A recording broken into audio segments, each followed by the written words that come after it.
Kau percaya nggak suara saya segitu? Iya. Percaya nggak?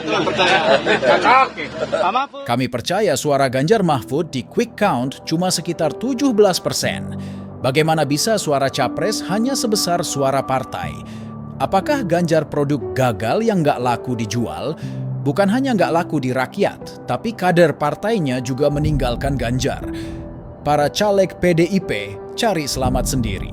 Lebih baik suara amankan suara partai supaya tidak babat belur. Urusan capres urusan belakangan, saking nggak lakunya, kader PDIP malu kampanye kan Ganjar Mahfud.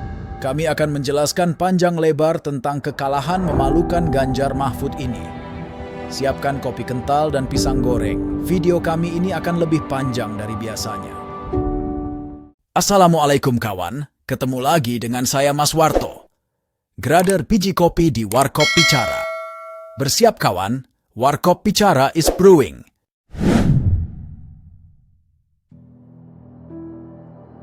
Pada 2022 sampai pertengahan 2023, elektabilitas Ganjar masih yang tertinggi. Dari semua survei saat itu, elektabilitas Ganjar hampir 40%, bahkan di Jawa Tengah sampai 75%. Elektabilitas Ganjar yang tertinggi disusul Anies dan Prabowo. Apabila Pilpres dilakukan saat itu, maka Ganjar tidak diragukan akan memperoleh suara terbesar. Selain Jawa Tengah, di Jawa Timur, Sumatera Utara, Bali, Nusa Tenggara, Kalimantan Tengah, Kalimantan Timur, Sulawesi Utara, Maluku, sampai Papua semua menunjukkan elektabilitas Ganjar tertinggi. Namun hasil quick count setelah Pilpres menunjukkan hal yang sangat berbeda. Dalam 1 tahun elektabilitas Ganjar hilang setengahnya. Berdasarkan quick count suara Ganjar hanya 17%, kurang lebih sama dengan suara PDIP. Hanya Provinsi Papua Tengah yang bisa dimenangkan Ganjar Mahfud. Bahkan suara di daerah basis PDIP, Ganjar Mahfud hancur rungkat. Kami akan menggunakan Carta Politika yang merupakan konsultan politik Ganjar Mahfud. Perolehan suara di wilayah basis, Jawa Tengah hanya 34%, ditekuk Prabowo Gibran yang 51%. Di Bali, Ganjar cuma dapat 39% dan Prabowo 55%. Dan Sulawesi Utara lebih memalukan lagi, Ganjar hanya dapat 15% suara, Prabowo sangat dominan di 77%. Padahal di 3 provinsi tersebut, PDIP selalu dominan dan capresnya selalu menang telak. Tapi sekarang malah kalah telak. Suara Ganjar Mahfud bahkan lebih kecil dari prediksi kami.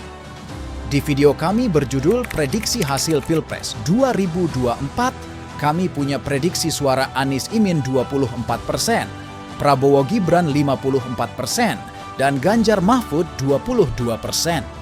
Prediksi kami tepat di mana menurut quick count suara Anies Imin sekitar 24%. Namun yang mengejutkan bahwa suara Ganjar Mahfud ini jauh lebih kecil, yaitu 17%, dibandingkan prediksi kami 22%, ini membuat suara Prabowo Gibran melambung sampai 58%. Seperti yang kami jelaskan di video sebelumnya, Ganjar Mahfud akan mendapat suara dari 3 kelompok. Pertama, dari organik pemilih PDIP. Kedua, dari kelompok pembenci Prabowo. Dan ketiga, dari kelompok anti-PKS. 2 kelompok terakhir, yaitu pembenci Prabowo dan anti-PKS, tidak menunjukkan perilaku yang berubah. 2 kelompok ini tetap pada posisi melawan Prabowo untuk tidak jadi presiden. Kelompok anti-PKS juga berupaya agar suara PKS tidak besar. Kemudian apa yang menjadi faktor sangat kecilnya suara Ganjar Mahfud? Ternyata kehancuran suara Ganjar dari pemilih organik PDIP. Mereka ada perubahan behavior, di mana ada kepentingan partai dan caleg PDIP yang harus diselamatkan. Lebih jelas akan kami sampaikan nanti, jangan skip videonya.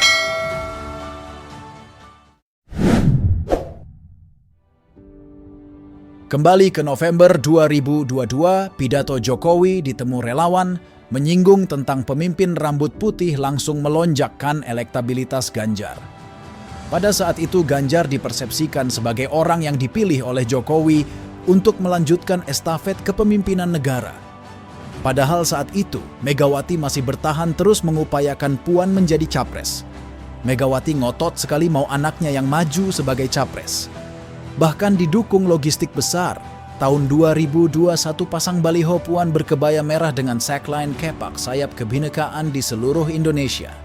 Ditambah lagi safari politiknya keliling Indonesia sambil membagikan kaos dan sembako. Kalau seperti ini bukan politik dinasti ya? Coba Anda tulis komentar Anda di bawah. Saat itu pertarungan Jokowi dengan Megawati untuk menaikkan elektoral baca pres sudah jelas terlihat. Megawati jelas ingin anaknya, Puan Maharani, untuk bisa maju sebagai capres dari PDIP. Apalagi PDIP punya kursi 20%, yang berarti tidak perlu koalisi untuk mencalonkan. Mulai dari dititipkan sebagai Menteri Koordinator Bidang Pembangunan Manusia dan Kebudayaan pada periode pertama Jokowi, dan terakhir sebagai Ketua DPR RI sampai saat ini. Megawati juga menginstruksikan Puan pada 2021 untuk mulai menjajaki kemungkinan untuk bekerja sama dengan partai lain seperti Nasdem, Gerindra, dan PKB dalam Pilpres 2024. Namun semua usaha ini tidak berhasil. Elektabilitas Puan menurut survei tertinggi hanya di 3%. Kalah jauh dari Ganjar, Anies, dan Prabowo. Kecilnya elektabilitas ini dengan mudah bisa kami tebak. Ada dua alasan kenapa elektabilitas Puan kecil. Pertama, karena rakyat tidak melihat Puan sebagai sosok pejuang seperti Megawati. Puan lahir dan masuk di politik saat Megawati sudah berhasil membesarkan PDIP. Dan karena anak dari Megawati, maka Puan dianggap punya privilege sebagai anak ketua umum. Seperti kita tahu bahwa struktur organisasi dalam partai seperti PDIP bersifat penunjukan yang subjektif. Sehingga prestasi Puan sebagai ketua tim pemenangan, ketua DPP, menteri, sampai ketua DPR bukan dari kekuatan dan perjuangannya secara mandiri. Bahkan dapil Puan yaitu Jawa Tengah 5 adalah dapil empuk basis kuat PDIP. Dapil ini meliputi kota Solo, Sukoharjo, Klaten, dan Boyolali. Siapapun yang berada di dapil ini, asal melalui PDIP, pasti akan berangkat ke Senayan. Begitu mudahnya caleg PDIP akan menang di dapil tersebut. Persaingan internal di PDI Perjuangan mengemuka setelah Dewan Kolonel yang dibesut para loyalis Puan Maharani di DPR mendapat tandingan Dewan Kopral yang digagas oleh loyalis Ganjar Pranowo GP Mania. Kedua, karena ada pertarungan di internal PDIP. Sama seperti masyarakat pada umumnya yang melihat Puan Buka sebagai tokoh kuat dalam politik, di internal PDIP juga ada sosok-sosok lain yang dianggap lebih kuat dibanding Puan. Salah satu kelebihan PDIP adalah berhasil menciptakan kader yang dicintai rakyat. Contohnya seperti Jokowi, Ganjar, Risma, dan Azwar Anas yang sangat viral ketika menjadi kepala daerah. Kader dari jalur ini dianggap lebih kuat dan cocok untuk ditugaskan oleh partai untuk menjadi baca pres.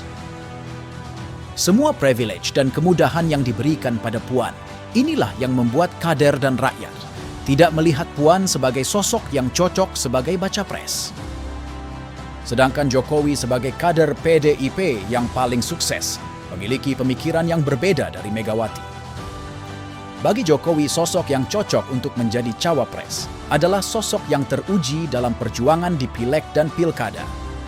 Pidato Jokowi tentang rambut putih dan wajah keriput melambungkan elektoral Ganjar di survei baca pres. Bayangkan, hanya pidato saja, suara Ganjar langsung menjadi yang tertinggi di survei tersebut. Kalau tentang rambut putih itu jelas merujuk pada Ganjar, sedangkan muka keriput itu merujuk siapa? Ganjar atau Prabowo? Coba berikan pendapat Anda di kolom komentar.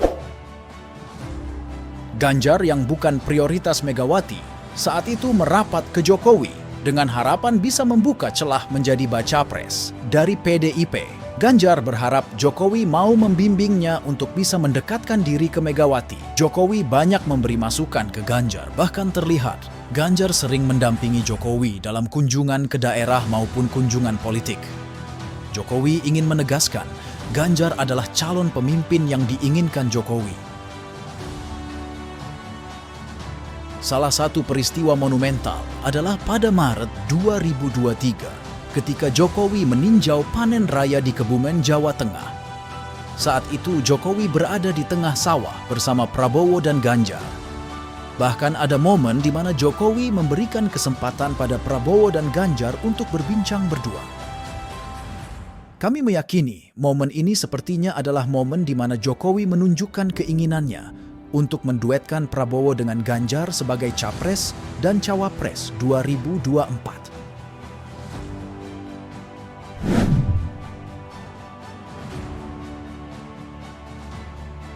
Jokowi memiliki cita-cita besar untuk membawa Indonesia menjadi negara maju pada 2045. Yang artinya dari sekarang harus disiapkan pondasinya agar bisa kuat dalam 10-15 tahun ke depan. Jokowi ingin kesempatan ini tidak terlewatkan. Pemimpin selanjutnya haruslah yang mampu meneruskan program-program yang sudah dibuatnya. Ini agar pembangunan tidak kembali lagi dari awal. Program utama yang dibuat Jokowi seperti infrastruktur, nasionalisasi, dan hilirisasi harus terus dilanjutkan. Program-program ini akan banyak mendapat tentangan dari luar negeri bahkan organisasi internasional. Maka sangat penting untuk memiliki pemimpin yang kuat dan berani. Jokowi menginginkan suatu koalisi besar yang nantinya akan melahirkan 2 pasang capres dan cawapres untuk bersaing di 2024.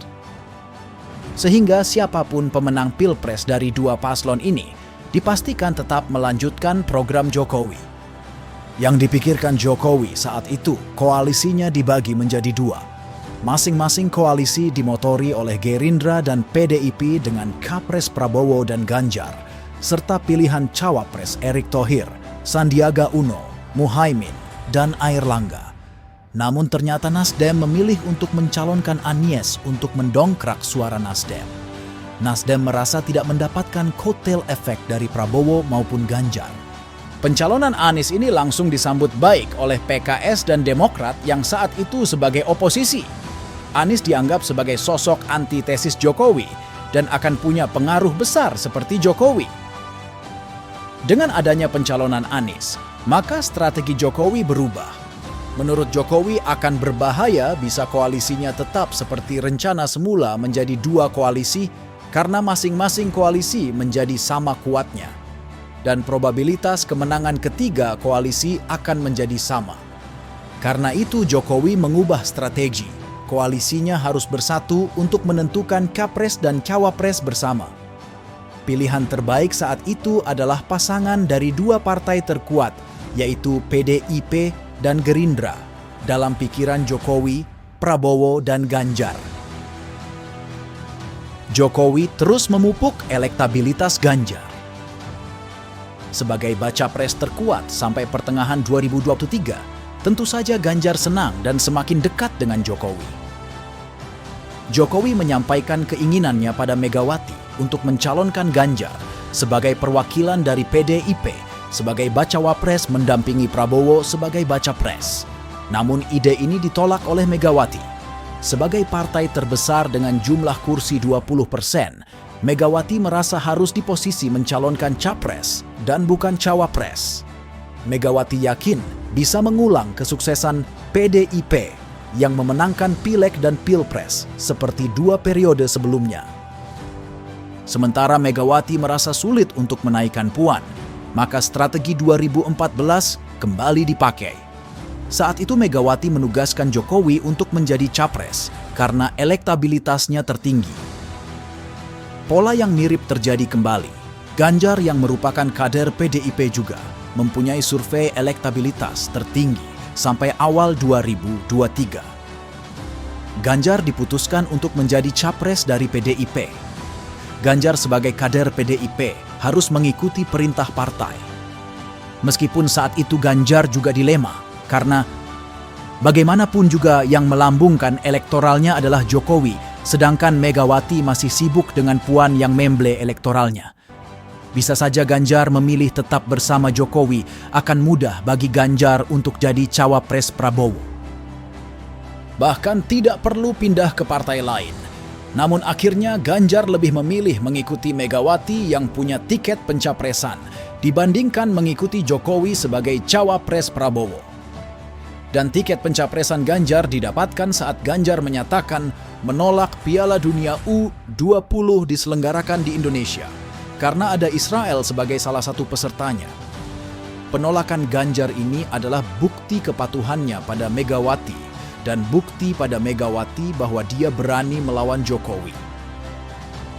Jokowi tentu saja kecewa dengan keputusan Megawati dan Ganjar karena Megawati hanya memikirkan partainya dan Ganjar ngebet jadi capres. Sedangkan Jokowi sudah berpikir untuk Indonesia Emas 2045. Jokowi tidak bisa membiarkan kelanjutan kepemimpinan nasional bergerak ke arah yang berbeda. Jokowi harus memastikan tahapan-tahapan menuju Indonesia Emas bisa tercapai. Jokowi harus ikut menentukan pemimpin selanjutnya. Maka Jokowi cawe-cawe. Saat itu terdapat 3 koalisi. Koalisi perubahan dengan Capres Anies jelas bukan merupakan opsi buat Jokowi. Opsi yang ada di antara koalisi Gerindra atau koalisi PDIP. Jokowi harus memilih salah satu, tidak bisa dibiarkan bersaing sendiri. Karena ada potensi koalisi perubahan yang akan menang. Bila pilihan antara 2 koalisi tersebut, apa yang dipikirkan Jokowi sehingga memilih mendukung Prabowo? Jokowi melihat Ganjar sebagai sosok yang kurang berani dan mudah dipengaruhi. Cara Ganjar mendapatkan tiket capres dari Megawati dengan cara menolak penyelenggaraan Piala Dunia U20 adalah bukti Ganjar masih mementingkan kepentingan pribadinya dan mudah disetir oleh Megawati. Jokowi sudah berpengalaman dalam 2 periode di mana banyak permintaan. Megawati yang merasa lebih kuat dan merasa memiliki Jokowi, sehingga berhak mendapatkan apapun keinginannya. Selama 2 periode, kita tahu ada banyak permintaan dan sindiran, bahkan cenderung nyinyir yang dilontarkan Megawati ke Jokowi. Akhirnya Jokowi tidak punya pilihan kecuali mendukung Prabowo. Prabowo dianggap lebih berani untuk membawa cita-cita Indonesia maju dan melawan dunia internasional. Sebagai bentuk dukungan, maka ditaruhlah Gibran sebagai cawapres, sekaligus jaminan bahwa Prabowo akan meneruskan program Jokowi.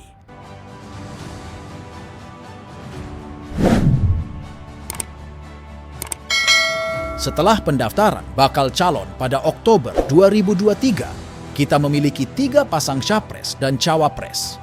1 paslon sudah pasti dari pihak yang mengaku oposisi, meskipun 2 dari 3 partai pendukung Anies Imin adalah koalisi pemerintah dan tetap bertahan di pemerintahan sampai Pilpres usai. Jadi ya bisa dibilang oposisi banci, cukuplah sebagai saluran orang-orang yang tidak mendukung pemerintahan Jokowi. Semenjak awal dideklarasikan di Oktober 2022, sudah langsung mengkritik pemerintah. Makin lama, makin keras kritiknya. Kemudian paslon berikutnya Prabowo Gibran. Prabowo sebagai menteri yang setia pada Jokowi dan Gibran yang anak Jokowi, maka jelas paslon ini punya program melanjutkan pemerintahan Jokowi. Mulai dari kampanye sampai debat, sudah jelas sebagai perwakilan petahana. Terakhir paslon Ganjar Mahfud. Paslon ini tidak jelas menentukan posisinya. Mau bilang perubahan sama dengan Anies Imin, mau bilang melanjutkan sudah diklaim Prabowo Gibran. Kesalahan pada saat awal dibentuk, pasangan ini diminta untuk kritis pada pemerintah, yang mana itu pesanan Megawati dan Prananda. Namun di sisi lain bilang yang paling mengerti program Jokowi. Jadilah pasangan gak jelas, mengkritik pemerintahan yang presidennya adalah kader partainya sendiri dan parahnya PDIP sendiri berada di dalam pemerintahan. Jadi mau mengkritik diri sendiri gitu. Kami juga nggak paham apa maunya.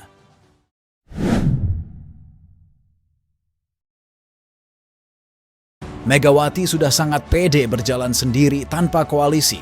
Contohnya saat PSI dan sejumlah organisasi relawan ditolak masuk ke koalisi, atau setidaknya harus patuh pada PDIP apabila mau mendukung Ganjar.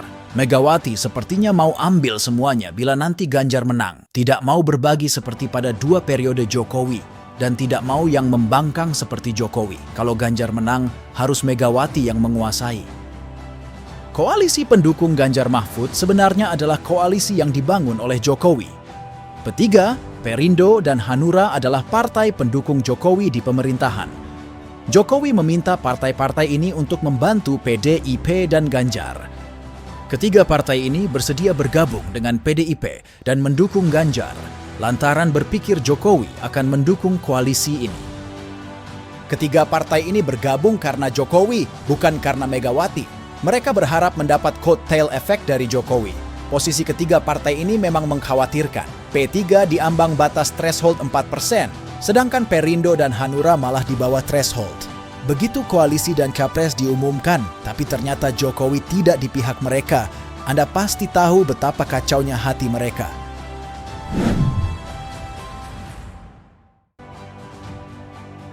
Mahfud MD dipilih oleh Megawati karena pakem yang selalu beliau pegang, yaitu nasionalis berpasangan dengan tokoh NU. Ya, tapi Mahfud ini tidak sepenuhnya dianggap sebagai perwakilan tokoh NU karena bukan NU struktural.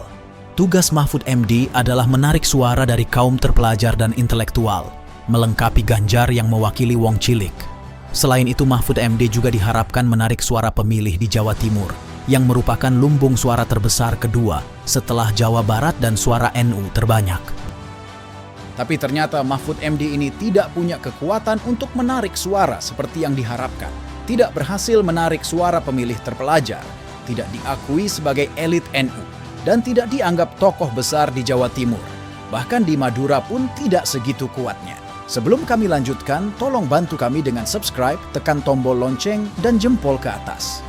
Banyak pernyataan kontroversi yang dikeluarkan oleh Mahfud MD.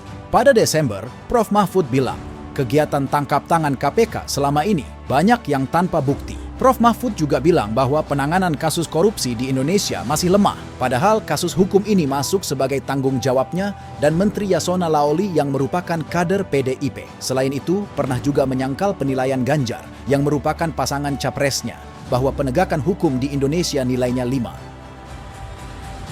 Jadi malah jadi kelihatan gak kompak.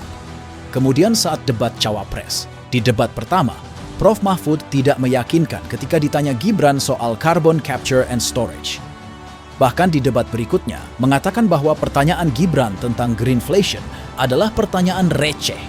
Membiarkan emak-emak dan ibu-ibu untuk melahirkan anak-anak yang tidak berakhlak itu adalah satu dosa besar kepada bangsa ini. Lalu setelah debat, Mahfud menyebut bahwa membiarkan ibu melahirkan anak tak berakhlak itu dosa besar. Bisa-bisanya, seorang profesor, akademis, dan ahli hukum dengan sadar mengatakan seperti itu. Ya sudah pasti dirujak oleh netizen. Jelas blunder dan makin nyungsep suara Ganjar Mahfud. Mundurnya Prof. Mahfud dari Menko Polhukam sebenarnya sudah terlambat. Apabila dilakukan dari awal pencalonan, pasti akan lebih membantu efek elektabilitas mereka. Menjelang Pilpres, 95% pemilih sudah menentukan pilihan. Jadi nggak ngefek itu mundurnya Prof. Mahfud. Bila dengan mundurnya Prof. Mahfud berarti dengan leluasa mengkritik pemerintah, maka justru merugikan Ganjar Mahfud. Sudah jelas 25% pemilih yang tidak puas dengan Jokowi sudah dikuasai Anies Imin. Kalau mau ambil suara mereka ini sudah telat. Harus dari awal kampanye perubahan. Jadilah kebingungan positioning Ganjar Mahfud dan PDIP sejak awal telah menyeret mereka ke pintu jurang kejatuhan. Sepertinya memang pasangan ini mau membantu Prabowo Gibran menang satu putaran.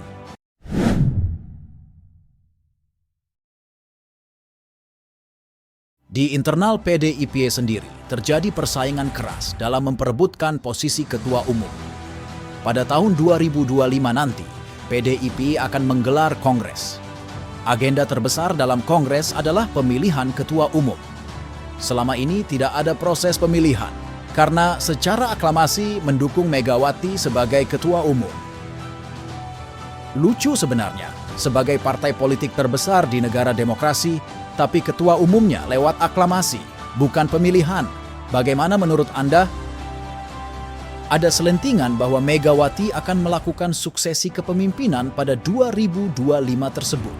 Karena ini partai keluarga, maksudnya partai demokrasi, maka akan terjadi pemilihan ketua umum yang pertama kalinya di partai ini. Dan kandidat terkuatnya adalah Prananda dan Puan Maharani, yang tidak lain dan tidak bukan adalah anak-anak Megawati.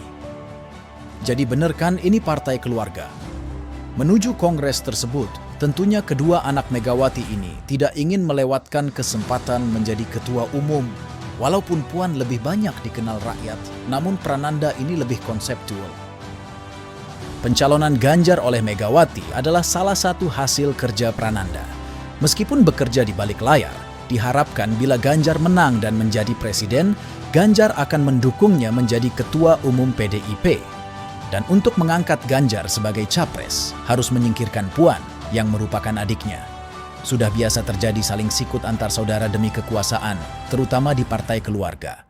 Prananda khawatir bila Puan jadi capres, maka popularitasnya akan menguat dan diangkat sebagai ketua umum secara aklamasi di 2025 nanti. Puan sendiri sejak awal sudah tidak mendukung pencalonan Ganjar. Karena Puan berharap dirinya yang dicapreskan oleh ibunya. Konflik dengan Ganjar sudah dimulai sejak 2021, di mana Puan dan Ganjar bersaing mendapatkan tiket pencapresan dari sang ibu ketua umum. Saat Ganjar diumumkan sebagai capres dari PDIP di Istana Batu Tulis Bogor, Puan tidak hadir.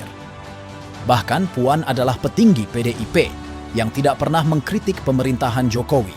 Padahal jelas kubu Ganjar Mahfud banyak mengkritik Jokowi. Puan selalu menjaga hubungan baik dengan Jokowi dan kabinetnya.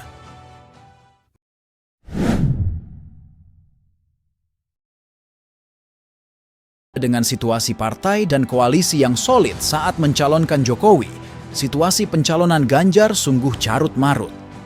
Pertama, kondisi internal PDIP tidak solid. Puan yang punya banyak pendukung tidak sepenuh hati mendukung Ganjar. Begitu juga kader yang masih loyal ke Jokowi. Bahkan sebagian kader keluar dari partai seperti Bang Ara dan Budiman. Kedua, partai koalisi tidak sepenuh hati menggerakkan mesin politiknya karena mereka tidak yakin Ganjar bisa membawa suara untuk mereka. Ketiga, strategi positioning kampanye tidak jelas. Koalisi Ganjar Mahfud kikuk bingung mau di posisi perubahan atau melanjutkan. Secara jiwa, koalisi ini ingin melanjutkan program Jokowi. Namun kemarahan dan kekecewaan pada Jokowi karena dianggap berkhianat dengan memasang Gibran di kubu Prabowo. Tapi ternyata pendapat rakyat berbeda. Rakyat menganggap Jokowi masih kader PDIP. Rakyat marah dan kecewa karena PDIP justru mengkritik kader terbaiknya. Keempat, strategi kampanye kuno. Cara-cara kampanye yang dilakukan tidak kreatif dan tidak relevan dengan masa kini. Strategi dan cara kampanye hanya mengulangi kesuksesan Jokowi di 2 pilpres sebelumnya. Tim ses ini seharusnya seperti marketing. Harus tahu barang apa yang mau dijual dan bagaimana kompetisinya. Dan yang paling penting harus tahu bagaimana maunya konsumen. Tim ses Ganjar hanya melakukan marketing 2.0. Sedangkan saat ini harus sudah 5.0, harus tahu consumer behavior. Itu makanya joget Gemoy dan jaket Naruto lebih efektif dibanding janji politik dan debat politik.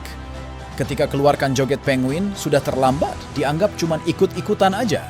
Kelima, Ganjar bukan sosok kuat. Ganjar tidak punya basis massa kecuali di Jawa Tengah. Ganjar menjadi anggota DPR melalui dapil lunak yang memang pasti dimenangkan PDIP. Menjadi gubernur pun di Jawa Tengah yang merupakan kandang banteng. Ganjar belum teruji di wilayah lain. Bahkan sepertinya belum dikenal di luar Jawa Tengah. Dan Ganjar dianggap mengkhianati Jokowi saat menolak Piala Dunia U20 demi tiket Kapres dari Megawati. Keenam, cawapresnya tidak menambah suara. Mahfud MD ini tidak punya kekuatan untuk menarik suara seperti yang diharapkan. Tidak berhasil menarik suara pemilih terpelajar, tidak diakui sebagai elit NU, dan tidak dianggap tokoh besar di Jawa Timur, bahkan di Madura pun tidak segitu kuatnya. Jadi bisa dibilang tidak ada tambahan suara dari Mahfud MD. Terakhir, kerugian terbesar karena tidak didukung Jokowi. Jokowi kecewa dengan Ganjar yang dianggap oportunis dan rela meninggalkan teman demi tiket capres. Jokowi juga kecewa dengan Megawati yang terus merendahkannya dan tidak mau mendengarkan rekomendasinya. Megawati tetap memaksakan hak prerogatifnya sebagai ketua partai dalam memutuskan capres dan cawapres. Padahal Jokowi masih punya kekuatan relawan non-partai yang sangat besar dan organisasi relawan ini dijaga terus oleh Jokowi. Relawan ini siap menjalankan perintah Jokowi. Selain itu, Jokowi bisa menggerakkan partai-partai seperti disebutkan sebelumnya, ketiga partai yang koalisi dengan PDIP ini atas rekomendasi dari Jokowi. Dan kekuatan Jokowi terbesar adalah 75% rakyat yang cinta padanya. Basis suara Ganjar Mahfud adalah dari 75% yang puas dengan pemerintahan Jokowi. Karena pada dasarnya koalisi Ganjar Mahfud ini semuanya adalah pendukung Jokowi. Setelah deklarasi Gibran sebagai cawapres Prabowo, situasi mulai memanas di kubu koalisi Ganjar. Sebagian petinggi dan kader PDIP marah dan mengusulkan untuk menyerang pemerintah. Serangan-serangan ini sebenarnya tidak segencar dari kubu Anies Imin, namun publik mempertanyakan mengapa kubu Ganjar Mahfud menyerang pemerintah. Padahal Jokowi ini sesama dari PDIP juga. Pendukung Ganjar Mahfud yang hampir semuanya adalah pendukung Jokowi tentunya tidak terima dengan serangan ini.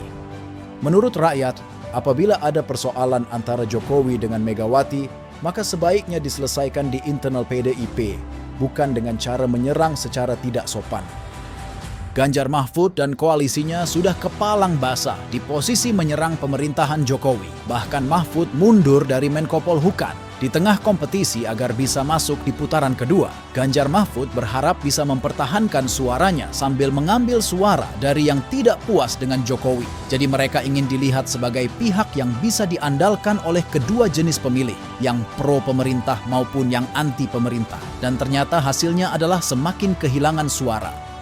Suara dari pemilih pro pemerintah terus berpindah dari Ganjar Mahfud ke Prabowo Gibran. Sedangkan suara dari pemilih yang tidak puas dengan pemerintah tidak didapatkan karena sudah dikuasai Anies Imin. Elektabilitas Ganjar dari 40% di setahun sebelum Pilpres terus turun sampai tinggal 20% pada 2 minggu sebelum Pilpres. Apabila mereka tidak menemukan cara untuk menghentikan tren penurunan ini, maka suara mereka diperkirakan akan lebih kecil lagi saat Pilpres. Dalam waktu 1 bulan sebelum pemilu, Partai Koalisi Ganjar Mahfud dan para kadernya merasa khawatir akan kehilangan suara partai karena popularitas Ganjar yang terus menurun. Ganjar Mahfud tidak bisa digunakan sebagai pendongkrak suara partai, Ganjar Mahfud tidak laku dijual. Bahkan di daerah basis PDIP seperti Jawa Tengah, Bali, dan Sulawesi Utara, suara Ganjar Mahfud terus tergerus. Pemilih pro pemerintahan melihat Ganjar sebagai pengkhianat dan tidak setia kawan. Ditambah Megawati yang dianggap sewenang-wenang pada Jokowi dengan selalu menyebut sebagai petugas partai. Jokowi disebut tidak akan jadi apa-apa tanpa PDIP. Banyak sekali pemilih di akar rumput yang ingin memberikan pelajaran pada Megawati menghukum Ganjar.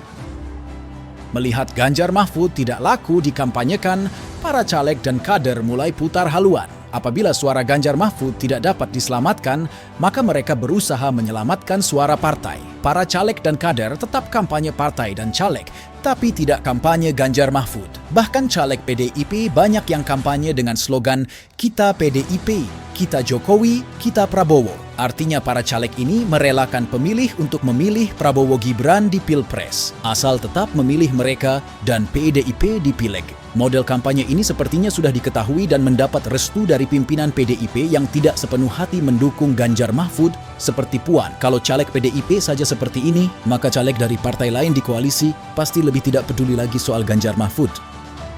Tingkat kepuasan Jokowi yang 75% berarti pemilih yang suka dengan Jokowi tersebar luas, merata dengan jumlah yang sangat banyak. Daerah basis PDIP seperti Jawa Tengah dan Bali juga merupakan basis pecinta Jokowi. Sehingga caleg di semua daerah akan banyak bertemu dengan masyarakat yang sudah menetapkan hati memilih Prabowo Gibran. Dalam situasi ini, caleg PDIP tidak bisa memaksa pemilih untuk pindah ke Ganjar Mahfud karena pemilih sudah antipati dengan Ganjar. Mereka khawatir bila dipaksa, maka pemilih akan memilih caleg dari partai lain. Sehingga mereka membiarkan para pemilih tetap mencoblos Prabowo Gibran dan hanya meminta mereka mencoblos PDIP di Pileg saja. Lebih baik selamatkan suara partai daripada hilang semuanya.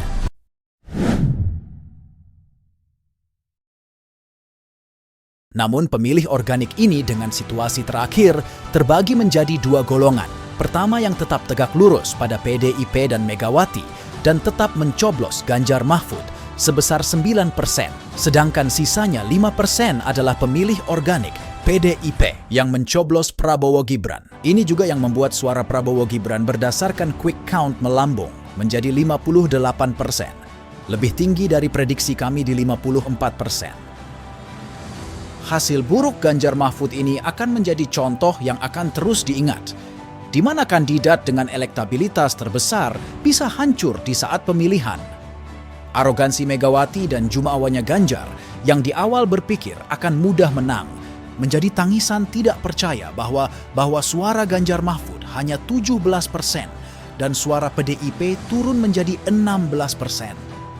Megawati dan PDIP tidak belajar dari kekalahan di 2004 ketika kalah dari SBY.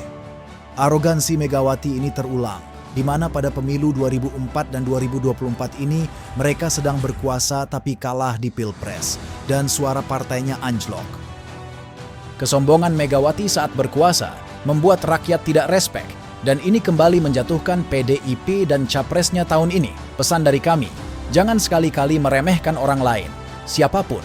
Karena di Pilpres kali ini kita menyaksikan seorang murid yang mengalahkan gurunya. Sang murid bisa membuat 75% rakyat cinta padanya dan membawa rakyat melawan Megawati dan menghukum PDIP. Dan sang murid sudah 8 kali ikut pemilihan tanpa pernah kalah. Bagaimana menurut Anda? Apakah setuju dengan pendapat saya? Silakan Anda tulis komentar Anda dan bagikan video ini ke kawan-kawan Anda. Itu saja yang kami sampaikan kali ini. Tunggu cerita-cerita kami berikutnya. Selamat menikmati kopi Anda dan wassalam.